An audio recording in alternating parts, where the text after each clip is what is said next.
Un dolmen es una tumba común, una tumba para los muertos, aunque puede servir a veces para otras cosas. Pero es comunal, sirve el propósito para todo el clan.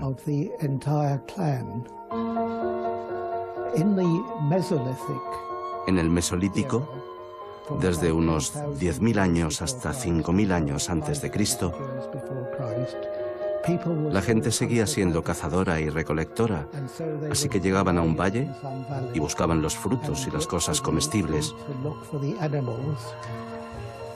Y cuando habían agotado los recursos del valle, tenían que seguir hacia otro sitio. Así que si moría alguien, había poco que pudieran hacer, excepto tal vez poner el cuerpo en una cueva.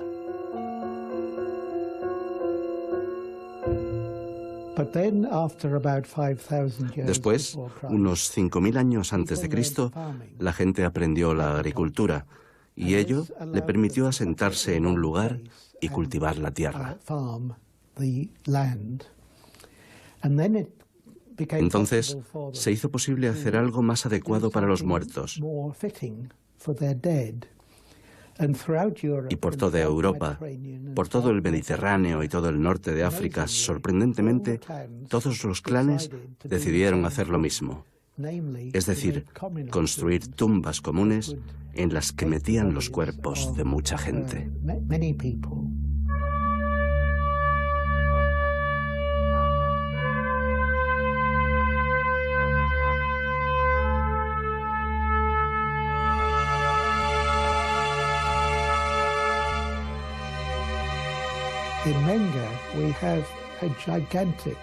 En Menga tenemos un monumento megalítico gigante.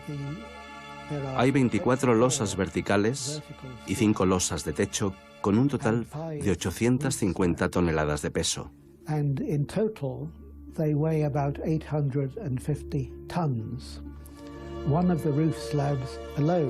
Una de las losas del techo, ella sola, pesa 150 toneladas.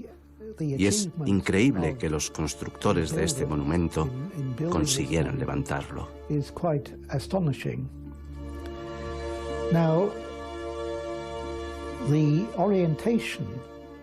La orientación de Menga prueba ser noreste. Noreste no parece muy emocionante, pero para un arqueoastrónomo es realmente sorprendente. Menga es el único dolmen que he medido de 3.000 que tiene orientación noreste.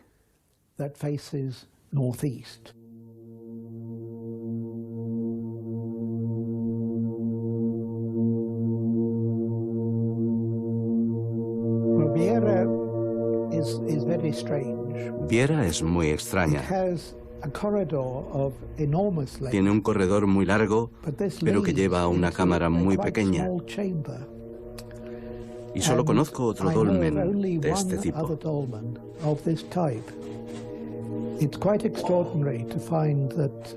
Es bastante extraordinario encontrar una cultura que construya a una escala enorme un dolmen de este tipo, que es prácticamente desconocido. Está orientado hacia el este. Podría ser que los vientos vinieran del oeste. Puede ser que hubiera una montaña sagrada al este.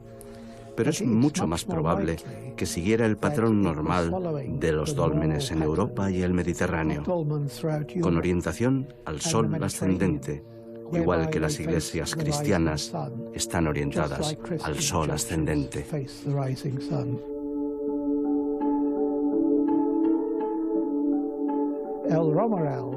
El romeral es una tumba de tipo tolos. Así que tiene una entrada larga hasta que se llega a una cámara enorme, a veces conocida como la cámara de la falsa cúpula, con forma de colmena de abejas.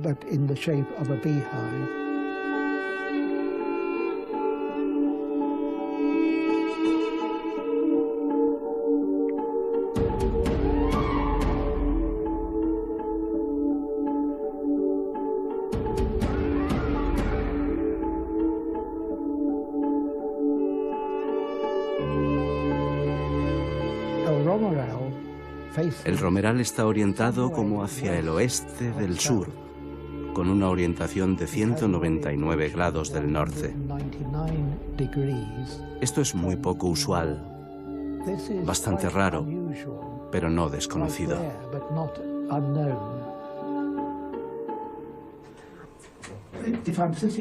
Desde su domicilio en Cambridge, el viejo profesor Michael Hosking, ya jubilado, sigue recordando sus múltiples viajes para estudiar cientos de monumentos prehistóricos. Es uno de los pioneros de la arqueoastronomía, disciplina que estudia las orientaciones astrales de monumentos de la prehistoria y la antigüedad. Sus trabajos han obtenido el reconocimiento dentro y fuera del Reino Unido. Durante años también buscó en la mirada de los tres dólmenes y en el cielo de Antequera, y sus aportaciones han abierto la puerta a nuevas investigaciones. En 2005, cuando tuvimos aquí en el recinto al profesor Michael Hosking, en donde nos presentó su investigación y sus conclusiones respecto de estos dos monumentos, precisamente le preguntaba por esa excepcionalidad de la orientación del Tolos del Romeral hacia el sur. ¿Cómo se justificaba esa orientación tan rara, tan excepcional?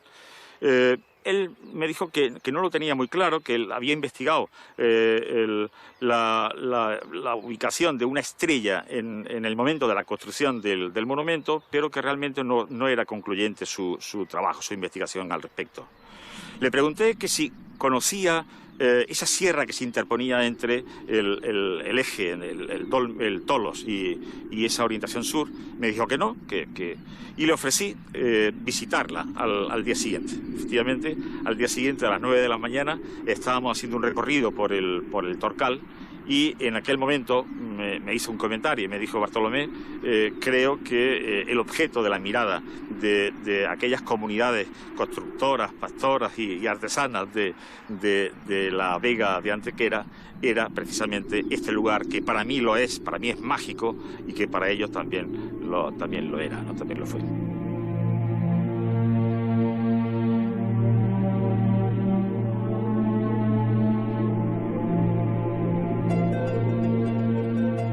El Torcal de Antequera, la Sierra del Torcal, a tan solo 12 kilómetros de la ciudad, nos sorprenden sus caprichosas formas que la erosión ha ido forjando durante millones de años. Un paraje natural de casi 12 kilómetros cuadrados. Arcos, mesas, callejones, cuevas, tornillos.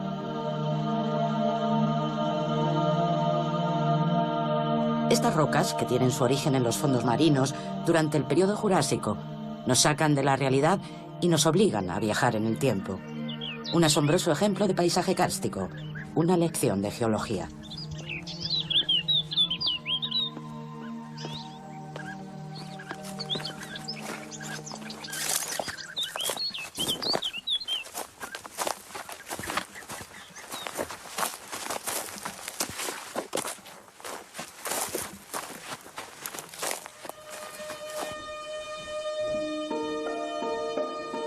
La Cueva del Toro es la única cavidad que se conserva en estos momentos en esta área de la Sierra del Torcal.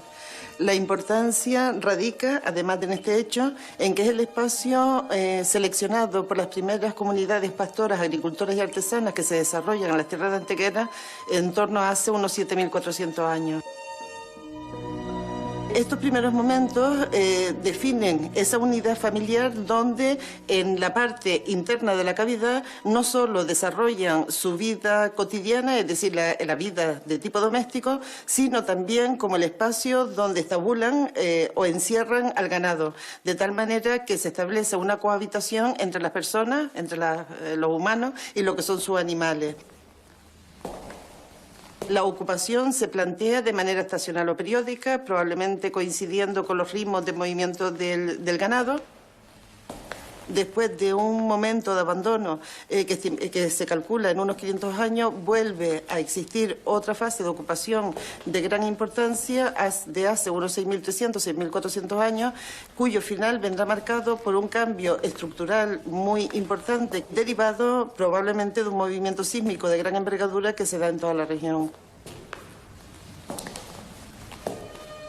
Bajo estos bloques apareció un depósito muy especial formado por la parte superior de un cráneo humano, una mandíbula, 2 vasos completos y 2 fragmentos cerámicos. Esta cerámica, por sus características de decoración y técnica de fabricación, responden a lo que es típico de las poblaciones que ocupan la cueva en el primer momento, es decir, hace unos 7.400 años, y que en contexto histórico se denomina como Neolítico Antiguo.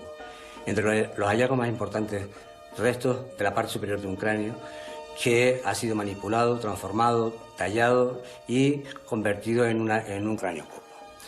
Este hecho lo que nos habla es de una sociedad con un profundo sentido ritual que se asocia a otro tipo de manifestaciones, como puede ser la Venus del Torcal.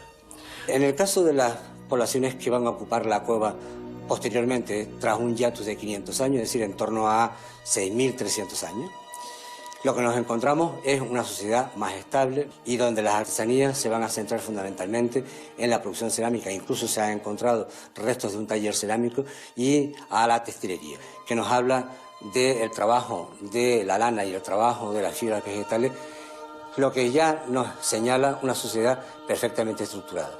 Una sociedad que, por lo que podemos saber en estos momentos, va a ser el sustrato de las que van a construir los dólmenes de Antequera en la depresión de Antequera.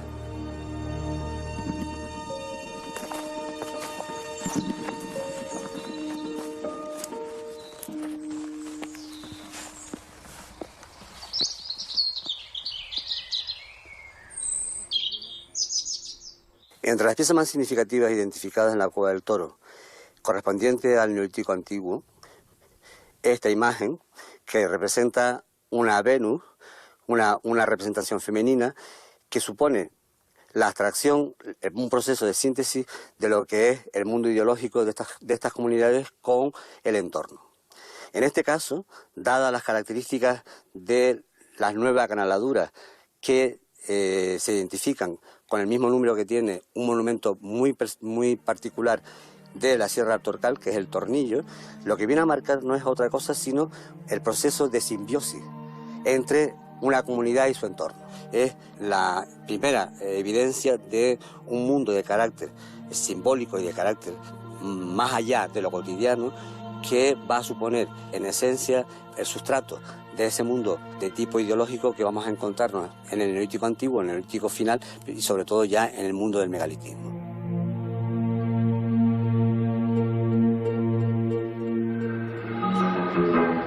Los constructores de Menga son las primeras comunidades agrarias de estas fértiles tierras. En su entorno se han identificado un número considerable de pequeños asentamientos. Estos recintos son, para quienes los construyen, algo más que un lugar donde enterrar a sus muertos. Se convierten en todo un símbolo de la cohesión del grupo, con un fuerte carácter ideológico. Una forma, también, de apropiación del territorio. Y lo que fundamentalmente uno hace cuando se encuentra en un lugar como este es analizar el paisaje y la orientación de los monumentos. Es decir, ver cómo esos monumentos, por su ubicación y por su orientación, se relacionan con el entorno que les rodea. Por entorno tenemos que considerar no solo el propio paisaje terrestre, sino también el paisaje celeste, ¿no? Lo que podríamos llamar el celaje. Esa relación es muy íntima en toda la antigüedad y para ellos podía ser tan importante que el sol saliera en el eje principal de un dolmen como que en esa dirección se encontrara una montaña singular. Pues bien, nos encontramos con 3 monumentos megalíticos construidos en un periodo de alrededor de 1000 años, uno después de otro, primero Menga, luego Viera y finalmente el Romeral, y cada uno de ellos a su manera muestra esa relación íntima entre astronomía y paisaje que comentaba con anterioridad. Dentro de la cámara, si miramos hacia afuera, vemos la montaña de la Peña de los Enamorados.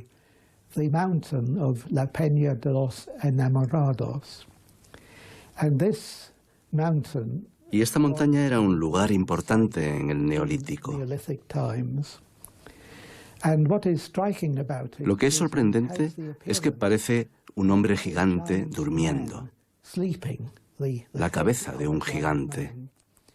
Es muy extraordinario porque incluso en nuestra época científica, todo el tiempo que se pasa en Antequera, tienes la sensación de que este hombre gigante te está mirando. La silueta de un hombre tumbado, para otros de una mujer. La realidad es que en todas las épocas, el sugerente perfil de la peña, que se puede observar desde muchos lugares, ha sido motivo de numerosas leyendas e historias que, reales o no, han pasado de generación en generación.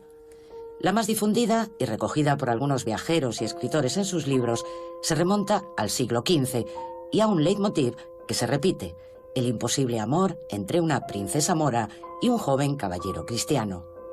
Cuentan que, perseguidos y sin poder escapar, se arrojaron juntos al vacío desde lo más alto de la peña.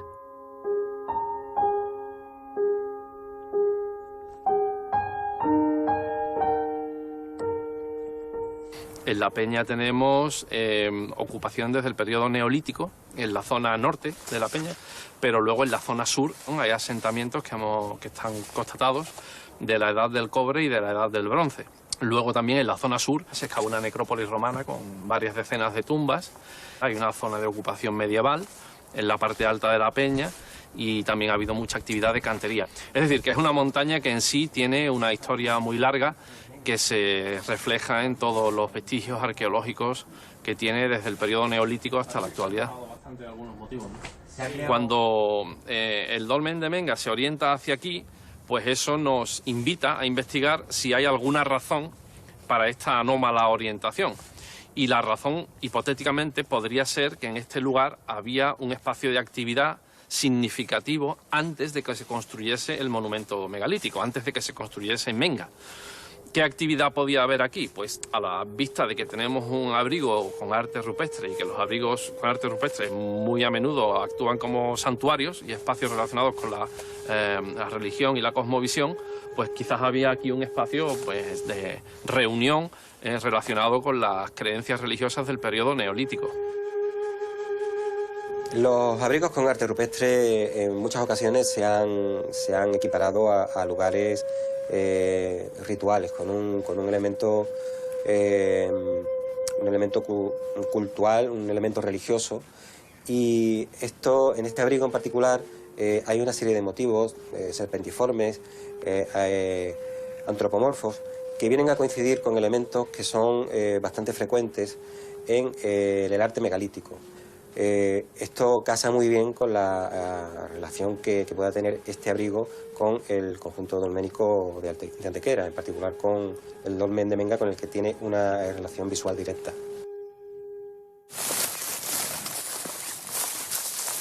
El sitio donde nos encontramos ahora es Piedras Blancas, que es un sector arqueológico importante del complejo de la Peña de los Enamorados. Se encuentra en la zona norte de la peña. Se trata de un sector de la Peña de los Enamorados que pensamos tiene una importante actividad en el periodo neolítico final. Estas son las conclusiones a las que hemos llegado a partir de un estudio arqueológico del material de superficie y después de una serie de investigaciones de diversos tipos, geoarqueología y prospección geofísica.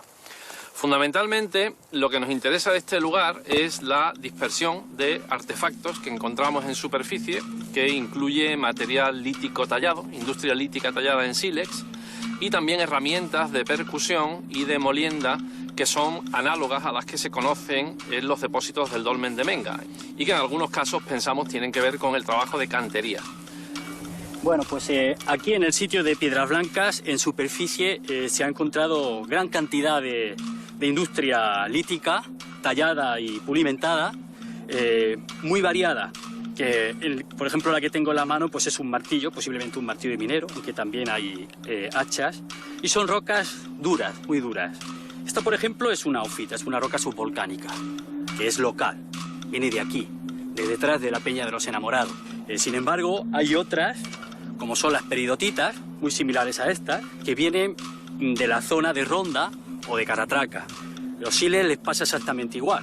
Hay siles que vienen de la parte de Málaga y otros que vienen pues, de aquí, de la parte de la cuenca de Granada. De algún modo nos está diciendo cómo viajan esta gente y una vez más que esto pues, es un sitio de paso, un sitio natural que une la cuenca de Antequera con la cuenca de Granada y así por toda la Bética. Desde este lugar podemos apreciar muy bien la significación que tiene este espacio como lugar estratégico desde un punto de vista territorial y geográfico más amplio, porque nos encontramos en un auténtico cruce de caminos. Es decir, este espacio tiene una significación y un interés desde el punto de vista de su conexión con distintas regiones de toda Andalucía. Y pensamos que eso también tiene probablemente una significación en la actividad que vemos aquí en el sitio de Piedras Blancas y su conexión visual con los dólmenes de Antequera. Es más, probablemente el hecho de que, bueno, el más extraordinario monumento megalítico de la península ibérica o del sur de la península ibérica se construyese precisamente aquí, tiene que ver con esa importancia estratégica que tiene este territorio. Este es el dolmen más grande del mundo y el que mejor conservado está. Y hay piedra que la han cubicado y le calculan un peso de 180 toneladas y ha sido transportada de 8 kilómetros hace 5.000 años. En 1978, José Salas recibía así a los visitantes. Era su particular visión de este dolmen y su historia. Traían los techos, rodándolos con troncos, los colocaban y luego desocupaban la tierra y hacía una colina, que es lo que tiene encima, artificial, que le protegiera de las excremencias del tiempo. Y los muertos los ponían a forma de fetos sentados en una ánfora. José trabajó como guarda de Menga entre 1943 y 1983 y recibió a muchos y algunos ilustres visitantes, entre ellos al arquitecto francés Le Corbusier. Y en aquellos tiempos las autoridades no se preocupaban de las cosas históricas y lo dejaron al intemperie y se colaban los gitanos y encendían fuego y estropearon todo. Menga, el más antiguo de los dólmenes de Antequera, tiene también una larga biografía. Existen pocos monumentos megalíticos en el continente europeo que hayan estado en uso de manera casi ininterrumpida desde su construcción hasta nuestros días. Hoy ya como lugar para los visitantes y la investigación del pasado. Pero durante cientos de años, Menga ha sido el espejo en el que se ha reflejado toda la prehistoria y la historia de la región de Antequera. Tenemos datos que muestran que tanto Menga como el dolmen de Viera, que se encuentra a su lado, eran utilizados en la edad del cobre, en la edad del bronce, en la edad del hierro, en la antigüedad y en el medievo. Aquí, justo en el sitio donde nos encontramos, hace unos años se excavaron dos tumbas de inhumación individuales con dos individuos que por datación radiocarbónica hemos fechado en la segunda mitad del primer milenio después de Cristo, es decir, en plena Edad Media. Aunque estos individuos carecían de ajuar funerario, la forma en que estaban dispuestos sus cuerpos nos hace pensar que fueron enterrados de forma deliberada aquí en el atrio del dolmen de Menga, precisamente porque el dolmen de Menga tenía una significación ideológica o simbólica especial para estas personas. Dado que en esa época esto se encontraba en las afueras de la ciudad medieval de Antequera, es posible que se tratara de un eremitorio o de un lugar donde vivían algunos hombres santos relacionados con la religión de la época, las religiones de la época. Realmente solo, diríamos, a partir del siglo XV, con el proceso de la conquista castellana y la ulterior cristianización de esta región, pues posiblemente ya los dólmenes pierden esa significación religiosa y funeraria que habían tenido desde sus orígenes. Pero aún así siguen siendo conocidos.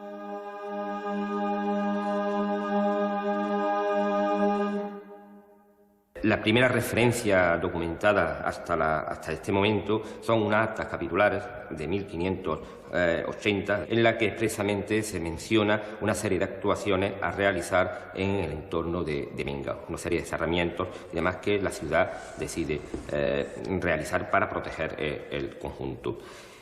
Hasta el siglo XVII, hasta principios del siglo XVII, no volveremos a encontrar unas referencias concretas hacia el dolmen de Menga, hacia lo que se conoce en aquel momento como Cueva de Menga. Pero las vamos a encontrar en una de las primeras historias locales que se realizan en este periodo, debida a Alonso García de Yegros. En ella hace expresa referencia a Menga como un elemento vinculado a la fundación de la ciudad por el mítico Hércules. Pasarán una serie de años, casi un siglo, hasta que en 1679 otro religioso, en este caso un agustino, Fray Francisco de Cabrera, redacte una nueva historia local en la cual hace una referencia expresa a Menga de una forma distinta a como la realizó el canónigo anterior. Y en ella además hace referencia a otro espacio, como es el que se conocerá posteriormente como Viera, en el que la describe muy cercana a Menga.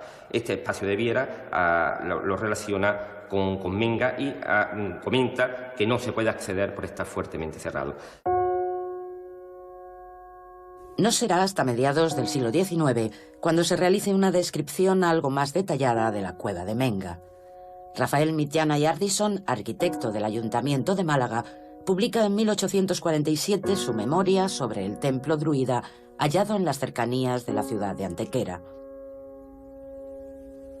Mitjana, gran aficionado a la arqueología, se atribuirá el descubrimiento de Menga como templo druida y dolmen céltico. En sus páginas incluye descripciones y medidas, comparándolo con los más antiguos monumentos célticos de Francia e Inglaterra. La memoria de Mitjana supone un punto de inflexión en el estudio del monumento antequerano. Al llegar la primavera,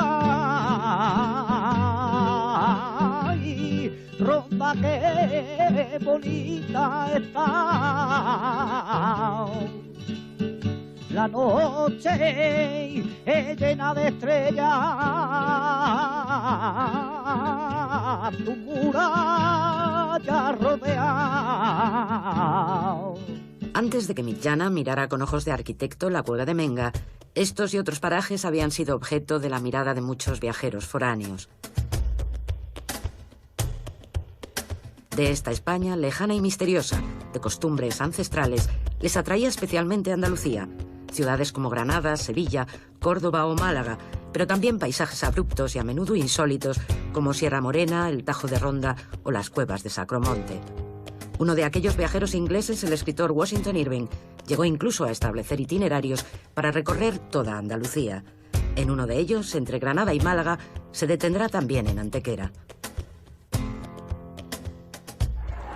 Desde finales del siglo XVII, España se había ido paulatinamente alejando de Europa, encerrándose en sí misma, ¿no? Y ni siquiera el reformismo de Carlos III hace que nos integremos en lo que era la Europa de aquel momento. Fue precisamente los soldados ingleses y franceses y de otras nacionalidades que vinieron a la guerra de la independencia los que empiezan a divulgar una cierta imagen de España que interesa sobre todo a británicos y a franceses, también a norteamericanos, aunque eso es un poco más tarde.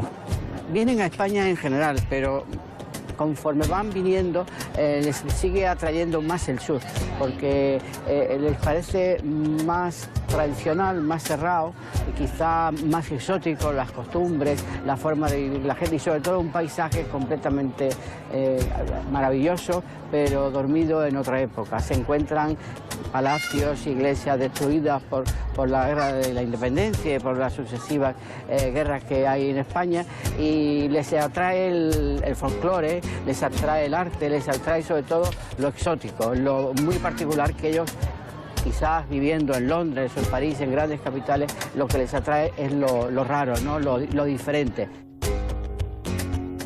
No solamente viajaron hombres, sino que hubo una serie de damas intrépidas, aventureras, valientes, que se aventuraron por los caminos andaluces, y en el siglo XIX tenemos que destacar la figura de Lady Tennyson. Lady Tennyson, con respecto a Antequera, es importante porque ella vino a Antequera con un solo propósito, su propósito de encontrar el templo druida del que había oído hablar.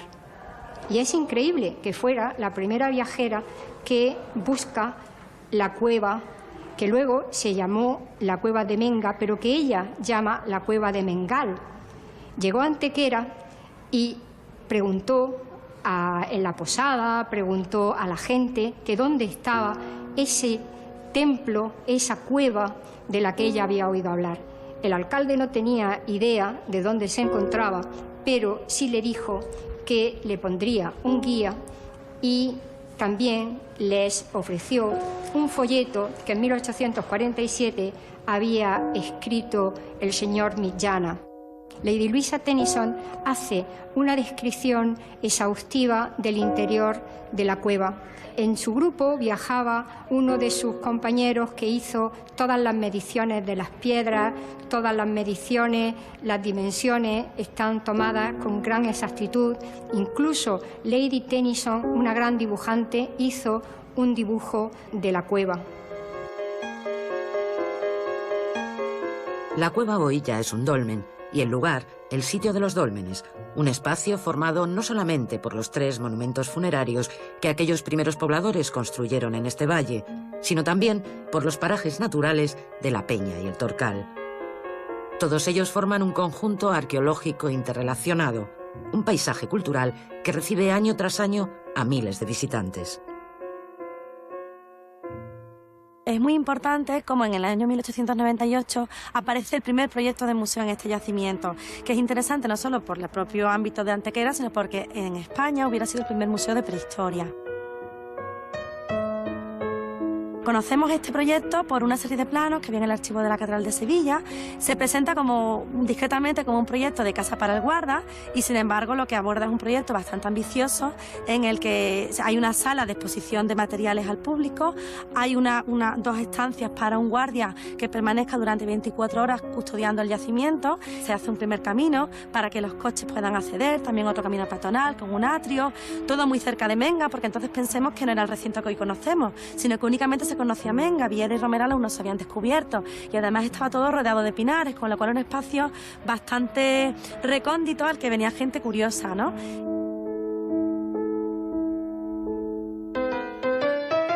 Será a principios del siglo XX cuando los hermanos Viera, Antonio y José Viera, que eran funcionarios municipales de orígenes sevillanos, de la ciudad de Dos Hermanas, pero trabajadores del Ayuntamiento de Antequera, en el Departamento de Jardinería y de Saneamiento, los que trataban de investigar el cerrete próximo a Menga.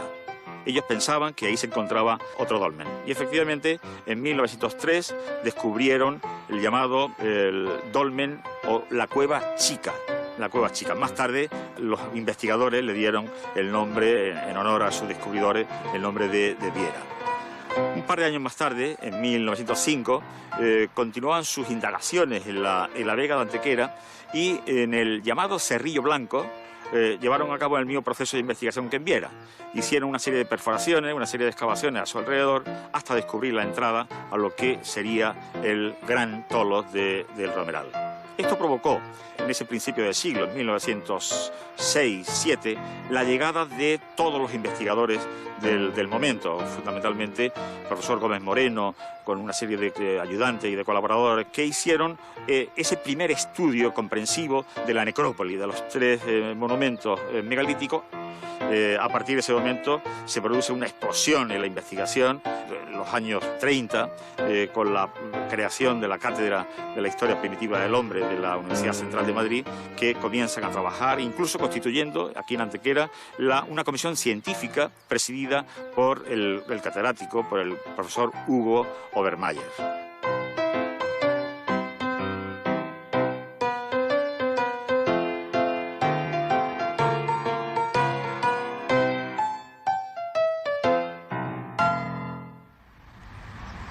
Los dólmenes de Antequera son un yacimiento inserto en el territorio en el que precisamente esta característica es la que condiciona la forma de presentación al público, en el sentido de que son unos bienes de la prehistoria, pero que sin embargo no se encuentran en un paisaje equivalente al de la prehistoria. Evidentemente porque ha cambiado, porque es un paisaje agrario donde los cultivos se han modificado, pero en definitiva lo que permanece constante es esa intervención del hombre en la naturaleza, de manera que no existen paisajes naturales, todos son paisajes culturales.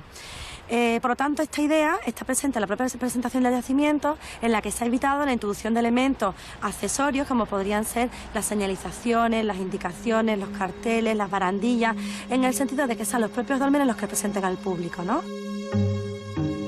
Resuelta de la misma técnica que hemos visto en la primera cámara, por aproximación de hiladas de piedra una sobre otra y formando la misma curvatura.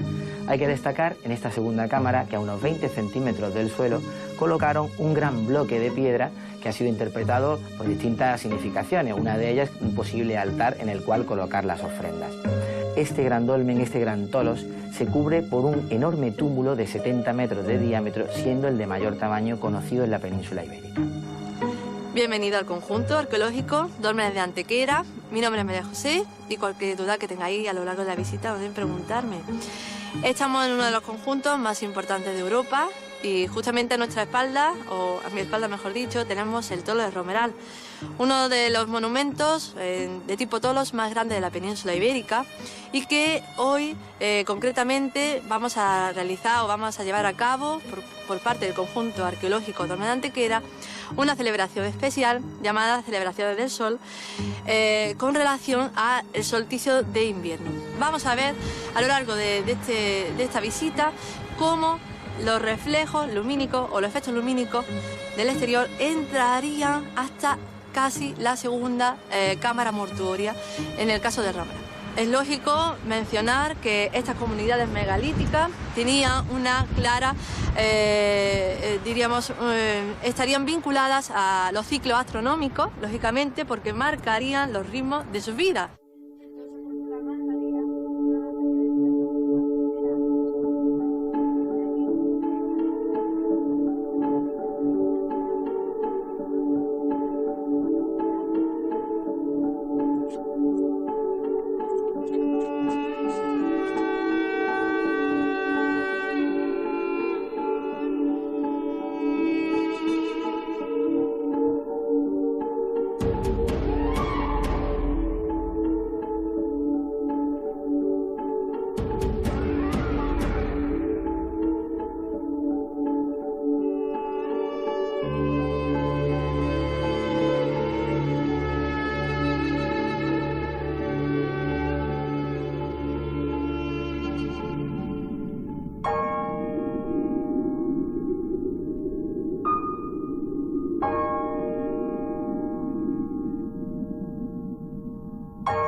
Ver esta arquitectura como la veían en el Neolítico realmente es algo, yo creo que imposible, porque nosotros no pensamos como pensaban ellos.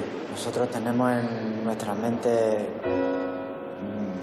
miles de imágenes y ellos no tenían tan solo las imágenes de la naturaleza, de ese perfil de la peña o de esas formas que habían en el Torcal.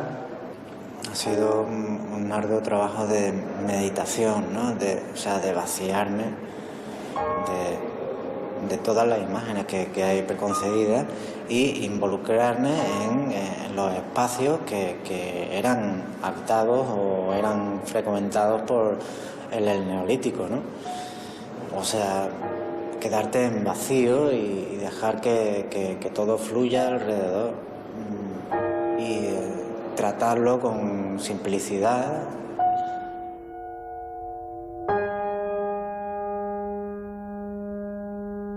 Pues fíjate, a mí esto es una cosa que me recuerda muchísimo, esa decoración pintada, a las cuevas mediterráneas, las cuevas artificiales, porque además tiene una composición que parece aprovechar los mismos sistemas que conocemos. Aunque verdaderamente yo creo que esto es una pieza recortada que incluye una decoración antigua y que luego ha sido quizás remozada, ¿no? Y desde luego el nivel de conservación es impresionante, ¿eh? Sí. El rojo antiguo. Nosotros con una metodología específica que consiste en trabajos fotográficos muy detallados para obtener imágenes de restos de pintura. Luego estos restos de pintura los contrastamos con analíticas. Trabajamos con un equipo de físicos de la Universidad de la UNED, que estamos consiguiendo resultados espectaculares. Podemos saber cómo se hicieron los pigmentos, cómo están compuestos, cómo están aplicados y todo el trabajo que está en torno de ellos, es decir, dónde los buscaban, cómo los molturaban, cómo los aplicaban. Antequera no es un dolmen, Antequera no son todos los dólmenes, Antequera es todo un conjunto de manifestaciones humanas muy importantes que incluyen naturalmente las gráficas, es decir, el arte, y que se mueve desde el Neolítico hasta quizás momentos del bronce ya un poquitín avanzados. Todo ello le concede una condición excepcional, absolutamente excepcional, por el tamaño, por la condición de relación con su espacio y además, a pesar de que posee una ciudad en su entorno o en sí misma, resulta que se ha conservado bastante bien en estas condiciones naturales. Y eso, como es lógico, le otorga una serie de valores fundamentales. Para nosotros todo además es un proyecto general. Quiere decirse que no se producen las cosas por casualidad, sino que cada monumento tiene una relación intencional, cada monumento ha sido organizado en su totalidad bajo un punto de vista gráfico y precisamente incluso aquellos elementos que son los que llamamos arte nos conducen muchas veces a saber cuál era la intención del monumento, cuál era la intención del enterramiento, qué elementos eran más destacados y qué es lo que realmente nos querían contar con esta serie de monumentos que son funerarios, pero también son sitios donde la gente se agrega, donde llegan, donde actúan, donde interactúan, porque son sitios de relación interna del propio grupo, etcétera. Es decir, son sitios de reunión y de cohesión del grupo organizados de un modo completamente consciente, con una arquitectura perfectamente elaborada, consciente y con una decoración elaborada y consciente. Si quisiéramos resumirlo, podríamos decir que son una auténtica exhibición de pasado.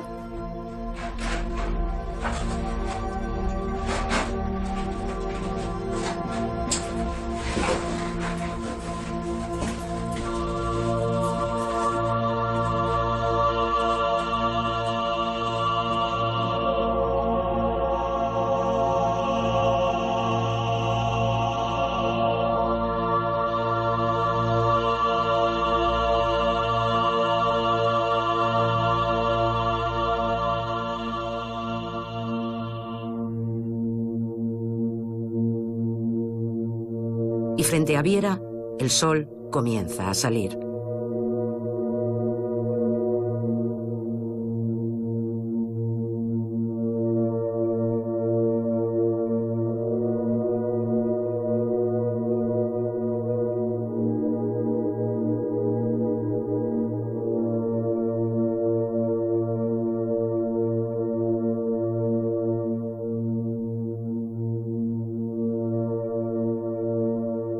Es el equinoccio de otoño.